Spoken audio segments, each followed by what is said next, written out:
Estamos de vuelta en Mesa de Testigo. Vamos a hablar ahora con Marcos Corach, ex ministro de Gestión Pública del gobierno anterior, del gobierno de Omar Perotti, actualmente diputado provincial del bloque del peronismo, del bloque de Hacemos. Marcos, ¿cómo estás? Hola Mariano, buenas tardes, ¿cómo estás? Gracias por participar de este Mesa de Testigo. Perdón de no haber ido al piso, pero no llegaba. No hay ningún problema. Preguntarte, se vienen una serie de discusiones importantes en la legislatura, reforma previsional, reforma constitucional en los próximos meses. Empiezo por la que parece que se va a debatir antes, que es la reforma previsional. La comisión de análisis integrada por distintos sectores, terminó su informe y lo mandó al Poder Ejecutivo. Dejan ver ahí una serie de sugerencias. Digo, ustedes como bloque comparten esas sugerencias que hace la comisión, que de hecho integraron a través de Walter Agosto. A ver, compartimos las sugerencias, el contador Agosto seguramente va a hacer un aporte pormenorizado. Yo lo que sí estoy convencido es que hay que poner la discusión sobre el tema de la reforma previsional, definitivamente hay que darla. No es solamente una cuestión de déficit, porque pareciera, en toda esta ola reformista a la cual vos hacías referencia al principio sobre la reforma previsional y la reforma constitucional, uno pareciera que se termina poniendo el foco en lugares donde no, algunos lugares compartidos y otros no tanto. Lo del déficit de la caja es claro, pero también hay que ser muy contundentes y precisos a la hora de comunicar y de lo que estamos hablando con respecto a la Cámara, con respecto a la caja cuando decimos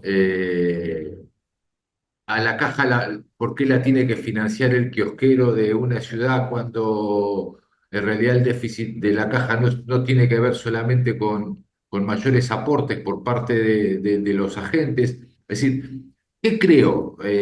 Voy a tratar de ser sintético. ¿Qué es lo que yo definitivamente políticamente no comparto? Es cargar siempre las tintas o siempre las cargas sobre lo mismo. Entonces, para financiar el déficit, si lo que hay que hacer es aumentar exclusivamente los aportes de cada uno de los afiliados a la caja, otra vez estamos distorsionando y ver cuál es el rol que tiene el Estado provincial, en este caso, a la hora de compensar y subsidiar la caja previsional, la caja de jubilaciones. Entonces, no hay que demonizarla. Yo creo que la discusión de los aportes hay que hacerlo, pero también hay que discutir cuál es el aporte y cuál es el rol del Estado provincial a la hora de sostener la caja de jubilaciones y sobre todo la deuda judicializada del gobierno de la nación, o sea, los aportes que ha dejado de hacer Milei desde el principio de la gestión.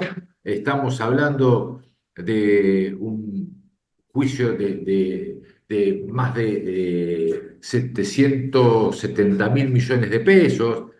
No es poca la plata que hay que demandar, que hay que exigir al gobierno de la nación para poder hacer los aportes. Si el gobierno de la nación no quiere sostener las cajas provinciales, es una discusión de fondo, no es una discusión de forma. Por eso creo que aumentar solamente los aportes es como el tema tarifario.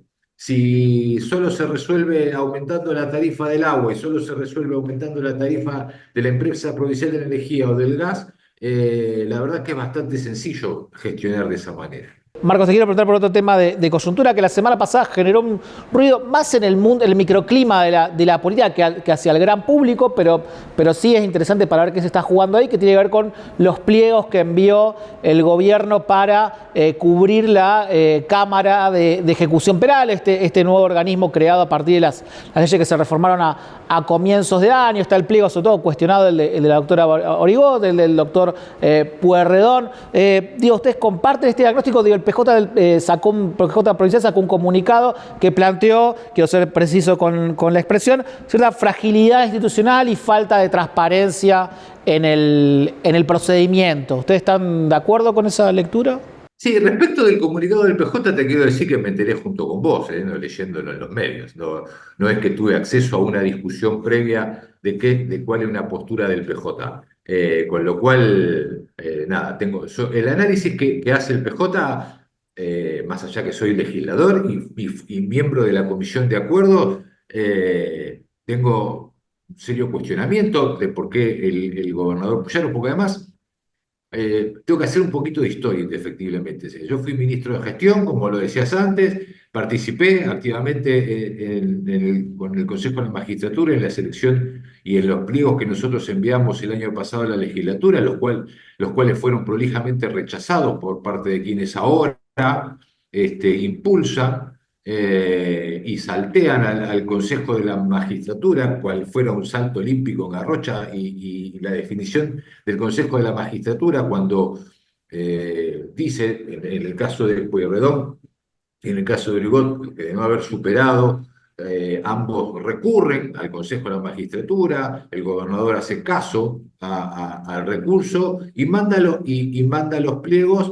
y los manda, o sea, manda el mensaje a la legislatura sabiendo claramente esto. Entonces, ¿qué es lo más grave? No se discute, omite la opinión y el orden que el Consejo de la Magistratura, eso que tanto declamaban y reclamaban en términos de transparencia a la hora de enviar los pliegos, que nos reclamaban a nosotros como gestión, ahora están haciendo exactamente lo contrario. El Consejo de la Magistratura, recurren al Consejo de la Magistratura, el gobernador hace caso al recurso y los incorpora y los manda.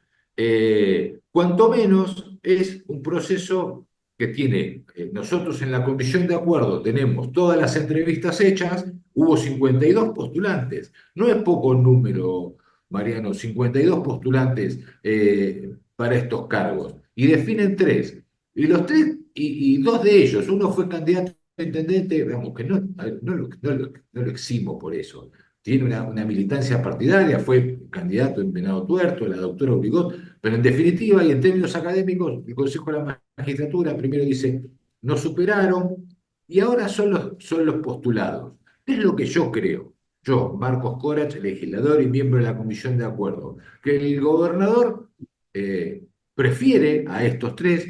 Entonces, lo que yo pretendería es transparentar la discusión. ¿Por qué razón prefiere estos tres? Porque son más afines a lo que él pretende en términos de régimen penal penitenciario. Quiere mano dura, porque cree que los otros son garantistas. ¿Cómo se les explica a los que se quedaron afuera en este caso? Y este es un serio problema porque son juristas, se presentaron, ganaron, se quedan afuera, no tienen explicación, su nombre da vuelta. La realidad es que lo mínimo que puedo decir es que es muy desprolijo. Y lo expresé a quien se lo tenía que expresar y en la comisión de acuerdo no tenga dudas que esto va a generar un ruido, aunque muchas veces la matemática manda sobre la política y termina imponiendo los nombres o las leyes porque tienen el número para poder hacerlo. Y esto es un error, porque pensar que con la matemática de la legitimidad con la que obtuvo los votos que lo hicieron gobernador o la cantidad de legisladores que tienen es lo único para poder imponer cada uno de sus nombres o de sus decisiones, es un poco, cuanto menos, violento en términos de lo que él propuso, el gobernador propuso en algún momento, que es el diálogo, y cosa que se está esfumando. Marcos, digo, claramente esta discusión de la conformación de esta nueva Cámara forma parte de una estrategia más general, digo, reformista del gobierno, por lo menos así lo presenta en términos de la justicia, la Corte, la renovación de la Corte claramente es un capítulo muy importante dentro de esa estrategia de vuelta. ¿Te parece que el gobierno intenta de alguna manera colonizar, controlar a la justicia? De ustedes del peronismo, ¿qué lectura tienen más integral con respecto a la relación del gobierno con la justicia? Yo insisto, digamos, yo no estoy en contra de la discusión ni estoy en contra de la reforma, y más con esta ola reformista. Vos incorporás el capítulo de la Corte Suprema y uno ve cuando empiezan a instalar y van avanzando sobre cada uno de los temas, lo de la Corte Suprema de Justicia también es un capítulo. El tema es, lo que tienen enfrente también tienen que tener en cuenta.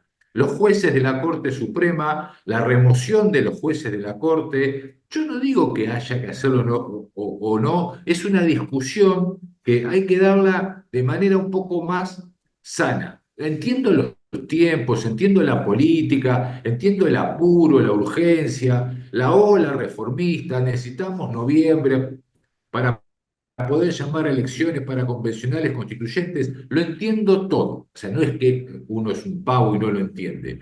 Lo que yo pretendo es, por lo menos, es llegar a un nivel de acuerdo que es el mismo que ellos reclamaban, a un nivel de transparencia que es el mismo que ellos reclamaban cuando estaban en la oposición y nosotros éramos gobierno. Lo del Consejo de la Magistratura, en principio, es bastante grosero porque manda un mensaje, el decreto aceptando el recurso. Yo no cuestiono a las personas, no cuestiono a la doctora Uribot, al doctor Polón, cuestiono el proceso, de la misma manera que lo hicieron con nosotros. Nosotros retiramos los pliegos porque sabíamos que no prosperaban.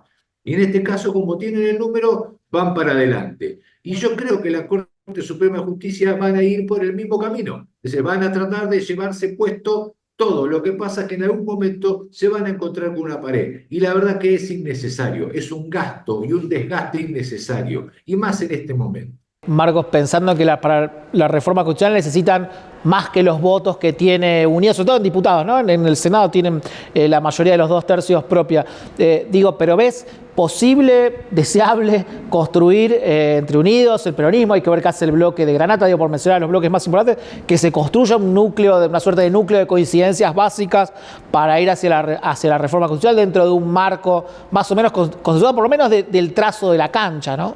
Sí. Entiendo que sí. ¿Y dónde puede, o sea, la parte más delgada del hilo, cuál puede llegar a ser? ¿La reelección o no del gobernador? Sí, el problema es esta discusión. Es ahí seguramente un lugar donde va a ser más difícil generar esta coincidencia que vos decís. Lo que sí entiendo es que va a haber coincidencia en la discusión de la reforma. Es muy difícil hoy parar esto porque, además, comunicacional y políticamente el gobierno ha tomado la decisión de ir para adelante con este tema. Y no hay por fuera, dentro de la oposición, un ánimo de obstaculizar esa discusión. Creo que hay distintas posturas, pero creo que sí hay un ánimo de llegar básicamente a la discusión de la reforma, y después van a empezar las discusiones típicas, la elección, la fecha de elección, el modo de elección, paso, no paso, todo este tipo de cosas, pero básicamente, respondiendo a lo que vos me preguntás, creo que están las condiciones dadas sí para la reforma constitucional el año que viene. Marcos, sé que están preparando un proyecto propio de reformas del bloque que lo van a presentar los próximos días, semanas. Después, bueno, charlaremos en algún momento sobre el contenido específico de ese proyecto. Decías recién, bueno, hay un debate fuerte en el debate de la reforma que tiene que ver con la reelección, si se habilita a Puyaro a ser candidato o no, en función de que él juró por una constitución que no lo habilita. Digo, sobre ese tema, ¿usted tiene una posición firme de que es no? O eventualmente el debate puede llegar a tomar una postura u otra? Mirá, Mariano, hoy es no. Nosotros dentro de nuestro proyecto y dentro de lo que venimos discutiendo es no. Ahora, creo que estamos discutiendo todo. Hoy la foto de nuestro blog y nuestra postura es no a la reelección del gobernador, lo que no significa no habilitar la discusión, ¿eh?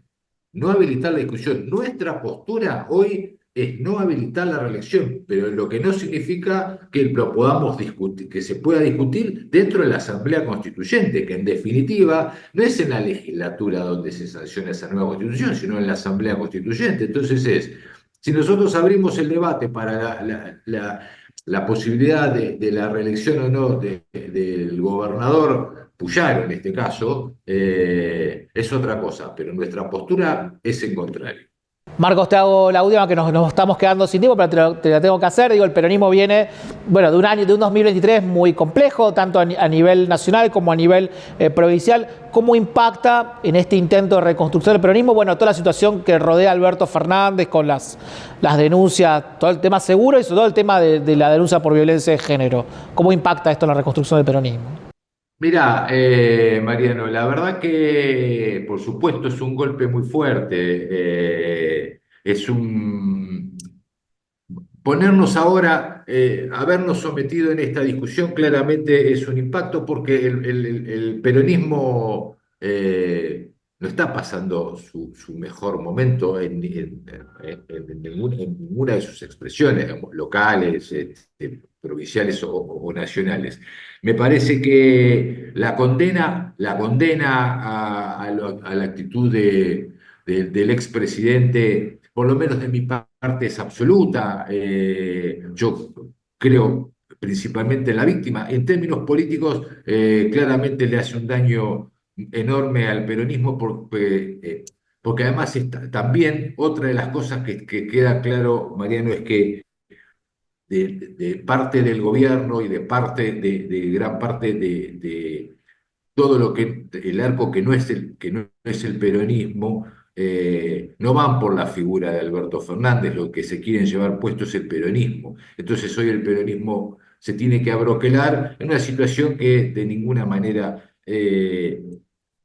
es justificable y creo que Alberto Fernández no va a encontrar dentro del peronismo gente que lo defienda de ninguna manera. No va a encontrar un peronista que se ponga a su lado y defienda lo que está haciendo. Pero nos pone en una discusión claramente que esto para perder y tener que salir a dar explicaciones de cosas que son eh, absolutamente aberrantes de lo actuado por el expresidente. Marcos, gracias por participar de este Mesa Testigo de hoy. Gracias a vos, Mariano, muy amable.